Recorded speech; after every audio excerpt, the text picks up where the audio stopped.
இப்பொழுது இந்து மக்கள் கட்சியினுடைய மாநில செயலாளராக பல்வேறு பணிகளை களப்பணிகளை ஆற்றிக் கொண்டு இந்த பகுதியில் இருக்கின்ற கொடும் செயல்களாக அந்த பக்ரீத் நடக்கின்ற பொது இடங்களிலே மாடுகளை வெட்டினார்கள். நமது பசுத்தாயை வணங்குவதற்கு அவர் சூழலை ஏற்படுத்தும் போது சென்னை உயர்நீதிமன்றத்திலே சென்று நீதிப்பாராளை காட்டுவதற்கு உத்தரவும் பெற்றதை நடைமுறைப்படுத்தி இன்றைய தினத்திலே ஒரு கோவையிலே ஒரு அருமையான சூழலை உருவாக்குவதற்கு துணை நிற்கின்ற நமது அருமை சகோதரர் அண்ணன் தம்பி திரு சூர்யா அவர்கள் இங்கே வந்திருக்கிறார்கள். அவர்கள் ஒரு சிறிய உரையை எடுத்துரைக்க அதை தொடர்ந்து ஆர்ப்பாட்டம் தொடர்ந்து நடைபெறும். முருகனுக்கு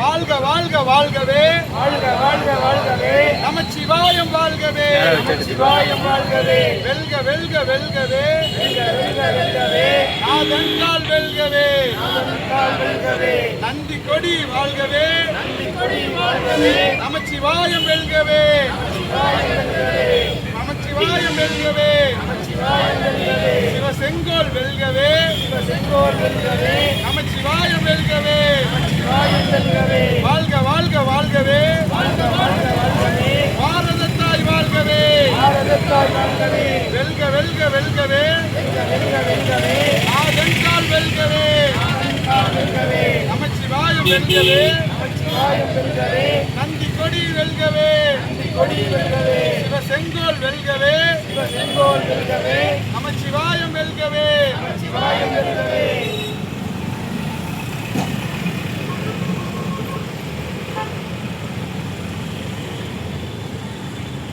இன்றைய தினம் சண்டிகேஸ்வரர் நாயனர் நற்பணி நலச்சங்க சார்பாக தலைமை பொறுப்பேற்று நடத்தி கொண்டிருக்கும் நமது சுரேஷ் பாபு அண்ணன் அவர்களுக்கு முதல்வர் வணக்கத்தை தெரிவித்துக் கொண்டு இமய முதல் ஈழம் வரை எங்கே இந்துக்கள் என்பதை தாண்டி இந்துங்கிற வார்த்தைக்கு ஒரு பாதிப்பு என்றாலே முதலில் குரல் கொடுக்கும் எனது அருமை தலைவராம் தமிழ் திரு அர்ஜுன் சம்பத் ஐயா அவர்களின் ஒரு பாதங்களை தொட்டு வணங்கி இங்கே வந்திருக்கும் சிவனடிகளார்களும் பெரியோர்களும் தாய்மார்கள் அனைவருக்கும் என் வணக்கத்தை தெரிவித்துக் கொள்கிறேன்.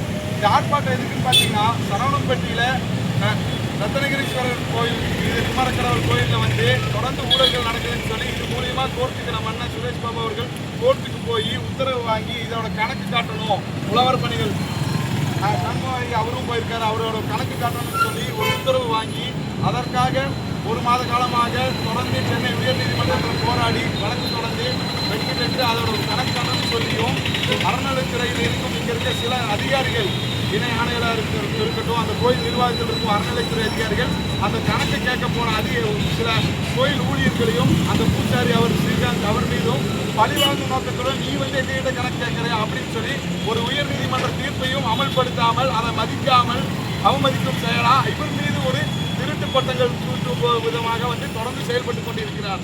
இப்போ வந்து பார்த்தீங்கன்னா நமது மாண்புமிகு தமிழக முதலமைச்சர் ஜோசப் விஜய் அவர்களின் ஆட்சியில் சிறப்பாக அறநிலைத்துறை அமைச்சர் ரமேஷ் அவர்கள் வந்து சிறப்பாக பணியாற்றி வரார். இதுக்கு 2-3 உதாரணங்கள் சொல்லலாம்.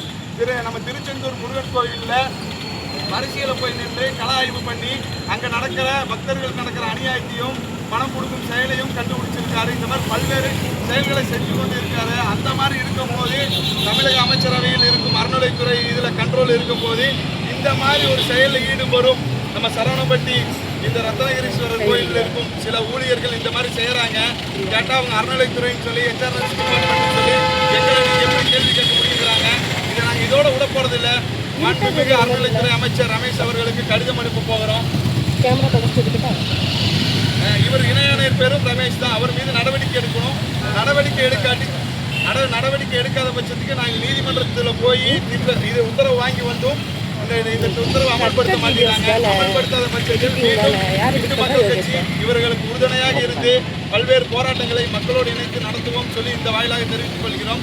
அது மட்டுமல்லாமல் கோயில் ஊழியம் செய்ய வருவதும் ஆன்மீகத்தில் பெரியவர்களும் சிவனடிகளார்கள் மீது தொடர்ந்து வந்து இந்த அறநிலைத்துறை டிபார்ட்மெண்ட்ல இருக்கிறவங்க வந்து சில காழ்ப்புணர்ச்சி காரணமாக இந்த மாதிரி செயல்பட்டு வராங்க. இதுக்கு உதாரணம் சொல்லணும்னா நம்ம கோவை பேரூர் பட்டீஸ்வரர் தேர் திருவிழாவுக்கும் அதே மாதிரி தான் பண்ணாங்க. அதையும் நாங்கள் பல்வேறு மக்கள் போராட்டத்துக்கு அப்புறம் அதை வெற்றி அடைஞ்சோம். அதே மாதிரி இந்த கோயில் பிரச்சனைகளும் தீர்வு காணணும்.